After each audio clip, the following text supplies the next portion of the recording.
Hi hello friends, welcome to Anjani world. Madhu వైపు ఒక నిమిషం పాటు చూశాడు ఆదిత్య. మళ్ళీ ఆదిత్య అమ్మవారి వైపు చూసి, నా కుటుంబానికి ఎటువంటి ఆపద రాకుండా అన్ని విధాల మా కుటుంబాన్ని, నన్ను, నా భార్యని, మా వంశాన్ని కాపాడుతూ మాకు అండగా ఉండు తల్లి అని ఆదిత్య పూజ చేస్తూ అమ్మవారి వైపు చూసి దండం పెట్టుకుంటున్నాడు. ఆ చిన్న తాలిబొట్టును చూసినప్పటి నుంచి మధుకి మంగి మాటలే తన బుర్రలో గిర్రున తిరుగుతున్నాయి. పూజ మొత్తం కంప్లీట్ అవ్వడంతో అమ్మవారికి దండం పెట్టుకొని అక్కడ ఉన్న పెద్దల ఆశీర్వాదం తీసుకొని ఆదిత్య, మధు ఇద్దరు హాల్లోకి వస్తారు. హాల్లో ఉన్న ఆదిత్య వాళ్ళ తాతయ్య, నాయనమ్మ ఫోటోకి దండం పెట్టుకుంటారు ఆ ఇద్దరు. ఆదిత్య మధు వైపు చూసి, ఈ పట్టుచీరలో పెళ్లి కూతుర్లా రెడీ అయ్యావేంటే, మళ్ళీ నేను నిన్ను రెండోసారి పెళ్లి చేసుకోవాలా ఏంటి అని కొంటెగా అడుగుతాడు ఆదిత్య. మధు సిగ్గుపడిపోతూ, పో బావా అని అంటుంది. ఈ పట్టుచీరలో నువ్వు చాలా అందంగా ఉన్నావు మధు అని అంటాడు ఆదిత్య. మధు ఆదిత్య వైపు చూస్తూ, అందరూ మన వైపే చూస్తున్నారు బావా అని సిగ్గుపడుతూ తలదించుకుంటుంది. దగ్గర బంధువులను, స్నేహితులను, వారి కుటుంబాలతో సహా అందరూ రామయ్య ఇంటికి వచ్చారు. అక్కడికి వచ్చిన పెద్దవాళ్ళందరూ ఆదిత్య, మధులను అలా చూస్తుంటే, అచ్చం భూపతి వర్మ, లలితమ్మ దంపతులు వయసులో ఉన్నప్పుడు ఎలా ఉన్నారో అలానే కనపడుతున్నారని, వాళ్ళ జంట లాగే మీ జంట కూడా కలకాలం ఆనందంగా ఉండాలని అందరూ ఆ జంటను ఆశీర్వదిస్తున్నారు. ఆదిత్యకు వరుసైన వారు పెళ్లి కాని ఆడపిల్లలైతే ఆదిత్యను కన్నార్పకుండా అలానే చూస్తున్నారు. 6 అడుగుల ఆజానుబాహుడు, గోధుమ రంగు ఛాయతో, నల్లటి దట్టమైన సిల్కీ హెయిర్తో, నుదిటిన కళ్యాణ తిలకం పెట్టుకొని, బుగ్గన దిష్టి చుక్క పెట్టుకొని, మెడలో పులిగోరు గొలుసు, చేతికి బ్రాస్లెట్ పెట్టుకుని, చేతి వేళ్లకు ఉంగరాలు పెట్టుకొని, క్రీమ్ కలర్ పట్టు పంచ కట్టుకొని, భుజం పైన పట్టు ఉత్తరీయం వేసుకొని, పెదాల మీద చిన్న చిరునవ్వుతో ఆదిత్య చాలా హుందాగా మధు పక్కన నిలబడి ఉన్నాడు. అక్కడ ఉన్న ప్రతి అమ్మాయి ఆదిత్య వైపే చూస్తూ, అబ్బా ఎంత బాగున్నాడే అని అనిపించేలా ఆ పట్టుబట్టలలో చాలా హ్యాండ్సమ్గా కనపడుతున్నాడు ఆదిత్య. ఆదిత్యకి ఏమాత్రం తీసిపోకుండా తెల్లని మేనిఛాయతో తన పొడవాటి నల్లటి కురులను చక్కగా అల్లి ఆ జడకు కుప్పెలు పెట్టి, ఆ జడకు 4 మూరల పూలను పెట్టింది మధు. పాపటిలో ఆదిత్య పెట్టిన కుంకుమతో పాటు పాపడి బిల్లని పెట్టుకొని, నుదుటిన కళ్యాణ తిలకం దిద్దుకొని, కలువ రేకుల్లాంటి ఆ కళ్ళకు చక్కగా కాటుకను దిద్ది, లైట్ మేకప్తో బుగ్గన దిష్టిచుక్క పెట్టుకొని, గులాబీ రంగు పెదాలపై చిన్న చిరునవ్వు నిలుపుకొని, ఆదిత్య డ్రెస్కి మ్యాచ్ అయ్యేలా క్రీమ్ కలర్కు మెరూన్ కలర్ బార్డర్ వచ్చిన పట్టు చీరను చక్కగా కట్టి నడుముకు వడ్డానం పెట్టుకుంది. మెడలో చౌకరు, లాంగ్ చైన్ వేసుకొని 2 చేతుల నిండుగా మట్టి గాజులతో పాటు బంగారు గాజులను కలిపి వేసుకొని మధు దివి నుండి కిందికి దిగి వచ్చిన దేవకన్యలా ఉంది. ఆదిత్య, మధులను చూసిన ప్రతి ఒక్కరూ చూడ ముచ్చటైన జంట అని ఆ జంటను చూసి అలానే వాళ్ళ కళ్ళలో నింపుకుంటున్నారు. మధు ఆదిత్య దగ్గరికి వచ్చి ఆదిత్య చెవిలో, బావా నువ్వు గుడికి వచ్చేటప్పుడు పైన షర్టు వేసుకుని గుడికిరా, ఇప్పుడే ఇక్కడ ఉన్న ఆడపిల్లలంతా నిన్ను మింగేసేలా అలా చూస్తుంటే నాకు నచ్చట్లేదు అని తన మూతిని తిప్పుకుంటూ చెప్పింది మధు. ఆదిత్య చిన్నగా నవ్వుకొని, సరేలే గుడికి వెళ్ళేటప్పుడు పైన షర్ట్ వేసుకుంటాను అని చెప్పాడు. ఉదయం 6 గంటల సమయం. అందరం కారులో వెళ్ళొచ్చు కదా పెదనాన్న అని రామయ్యను అడుగుతుంది మీనాక్షి. రామయ్య చిన్నగా నవ్వుతూ, కొత్తగా పెళ్ళైన కొత్త జంట కాలినడకతో తమ ఇంటి నుండి అమ్మవారి గుడి వరకు నడుచుకుంటూ వెళ్ళి అక్కడ అమ్మవారికి ఆ జంట భక్తితో పూజ చేసుకుని పులగం లేక అన్నపరవానం వండి ఆ అమ్మకు నైవేద్యంగా పెట్టి మళ్ళీ కాలినడకన ఇంటికి చేరితే ఆ దంపతులు కలకాలం కలిసి ఉంటారని ఈ ఊరి ఆనవాయితీ తల్లి. అందుకే మన ఊరిలో ఏ ఒక్కరికి పెళ్లి జరిగినా ఆ కొత్త జంటను ఇలానే గుడికి తీసుకుని వెళ్ళి పులగం వండి అమ్మకు నైవేద్యంగా పెట్టి మళ్ళీ ఇంటికి తిరిగి వస్తారు అని చెప్పాడు రామయ్య. రుద్ర విక్రమ్ ముందుగానే బండి మీద గుడికి చేరుకుంటారు. రుద్ర గుడి చుట్టూ ఉన్న సెక్యూరిటీని చెక్ చేసుకుంటూ కొత్త వాళ్లను, తెలియని వాళ్లను ఎవ్వరిని గుడి లోపలికి అడుగు పెట్టనివ్వట్లేదు అక్కడున్న సెక్యూరిటీ. అంతేకాదు, ఈరోజు ఆ గుడి వైపుకు జనాలను ఎవ్వరిని రానివ్వకుండా గట్టి సెక్యూరిటీని ఏర్పాటు చేశాడు రుద్ర. అందరూ గుడికి బయలుదేరుతారు.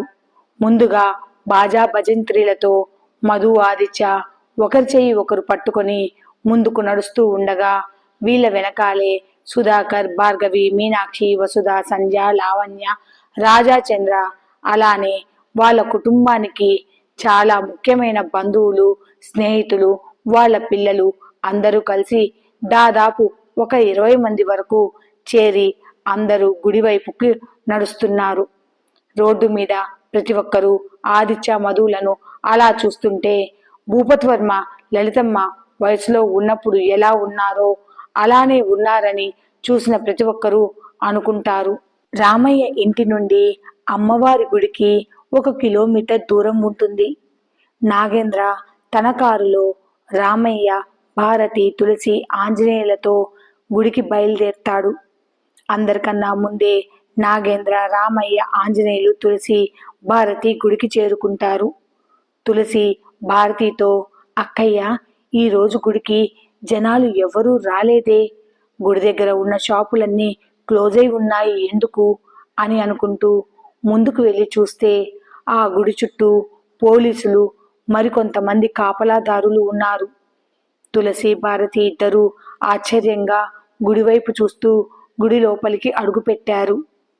ఆదిత్య, మధు ఇద్దరూ వచ్చేలోపే తులసి, భారతి అక్కడ చేయవలసిన ఏర్పాట్లన్నీ చేసి పెట్టారు. పూజారి కూడా పూజకు అన్నీ సిద్ధం చేసుకుని ఆదిత్య, మధుల కోసమే అందరూ ఎదురు చూస్తున్నారు. ఆదిత్య, మధు అందరూ గుడికి చేరేసరికి అరగంట పైనే టైం పట్టింది. అక్కడ పూలు అమ్ముకునే ఆవిడ వీళ్ళని చూసి, వీళ్ళ కోసమా ఈరోజు గుడికి ఊర్లో జనాలను రానివ్వకుండా చేసింది? నేనింకా ఏ పెద్ద మంత్రో ఈరోజు ఈ గుడికి వస్తున్నారు, అందుకే ఎవ్వరిని రానివ్వకుండా ఇంత పెద్ద సెక్యూరిటీని ఏర్పాటు చేశారు అని అనుకున్నాను అయ్యా అని అక్కడ ఉన్న కూల్ డ్రింక్ షాప్ ఓనర్తో మాట్లాడుతుంది. పెద్దవాళ్లతో మనకెందుకమ్మా, వాళ్ళు విన్నారంటే అంతే సంగతులు, నువ్వు గమ్మునుండవమ్మా అని అంటాడు ఆ షాప్ ఓనర్. వింటే విననివయ్యా, ఈరోజు నా పూలను కొనేవాళ్ళు ఎవరు? నువ్వే చెప్పు, ఈరోజు నా ఇంటికి నేనేం పట్టుకెళ్ళను అని అంటుంది ఆ ఆడమనిషి.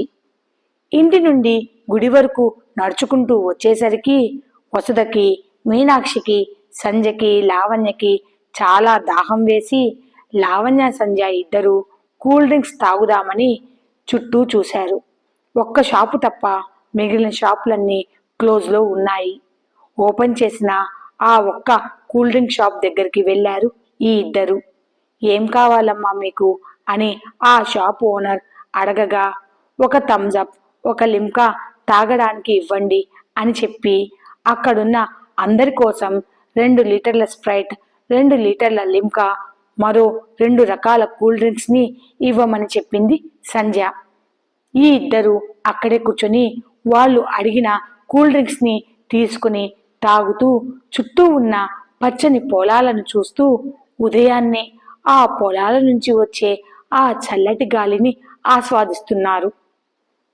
ఈ పూలు అమ్మే ఆడమనిషి షాప్ ఓనర్తో, ఏంటయ్యా ఇంత అన్యాయం, ఉదయాన్నే ఇక్కడికి వస్తే నా పూలన్నీ అమ్ముడుపోతాయని అనుకొని ఎంతో ఆశతో ఇక్కడికి వచ్చాను. ఇక్కడ పరిస్థితిని చూస్తుంటే ఒక్క మనిషిని కూడా లోపలికి రానివ్వట్లేదు ఇక్కడున్న సెక్యూరిటీ అని చాలా బాధపడుతుంది.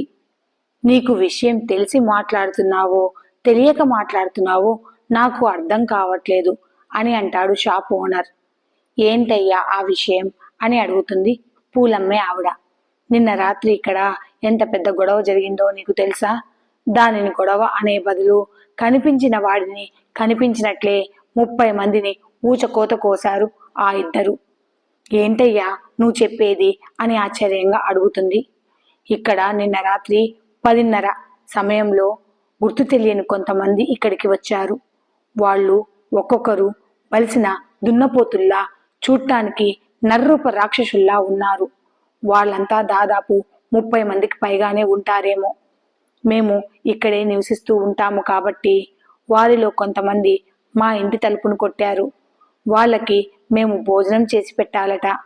చెయ్యకపోతే నన్ను నా కుటుంబాన్ని చంపేస్తామని చెప్పారు. ఈ రోజు రాత్రికి ఇక్కడే ఉంటాము అని వాళ్ళు మాతో చెప్పారు.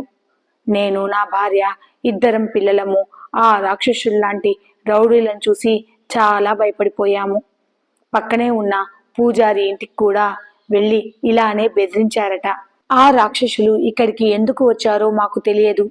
ఈ గుడి ఊరి చివరన ఉంటుంది కాబట్టి మా బాధను ఎవరికి చెప్పుకోవాలో అర్థం కాక మేమంతా ఆ అమ్మకే దండం పెట్టుకుంటున్నాము. అప్పుడు ఆ సమయంలో ఎక్కడి నుంచి వచ్చారో ఇద్దరు మనుషులు కాల రుద్రుల్లా ఈ 30 మంది నరరూప రాక్షసుల మీదకి దూకి ఒక్కొక్కరిని అడ్డంగా నరికి పారేశారు. నేను ఇక్కడే చాటుగా ఒక మూలన కూర్చొని నిన్న రాత్రి ఈ ప్రాంగణంలో జరిగిన నరబలిని నా కళ్ళారా చూశాను. ఆ ఇద్దరు ఒక్కొక్క రౌడీని తన్ని అడ్డంగా నరుకుతూ ఉంటే సాక్షాత్తు ఆ కాళరుద్రుడే భూమి మీదకి వచ్చి ఈ నరరూప రాక్షసులను అంతం చేస్తున్నాడని నాకు అనిపించింది. ఒక అరగంటలో ఆ ఇద్దరి ప్రళయ తాండవాన్ని చూసిన నేను భయపడిపోయాను. ఆ ఇద్దరు తమ పనిని పూర్తి చేసుకున్నారు. అప్పుడే ఇక్కడికి 3 పెద్ద వ్యాన్లు వచ్చాయి. అందులో నుంచి కొంతమంది కిందికి దిగి రక్తపు మడుగులలో పడి ఉన్న ఈ 30 మంది రౌడీలను ఆ వ్యాన్లో వేసుకొని ఇక్కడి ప్రదేశాన్ని మొత్తం క్లీన్ చేసి వెళ్ళిపోయారు. ఆ ఇద్దరు ఈ ప్రాంతాన్ని అనువనువన గాలించి ఇక్కడ ఇప్పుడు ఎటువంటి ప్రమాదం లేదు అనుకొని అప్పటికప్పుడే గట్టి సెక్యూరిటీని ఏర్పాటు చేసి తిరిగి వెళ్ళిపోయారు ఆ ఇద్దరు.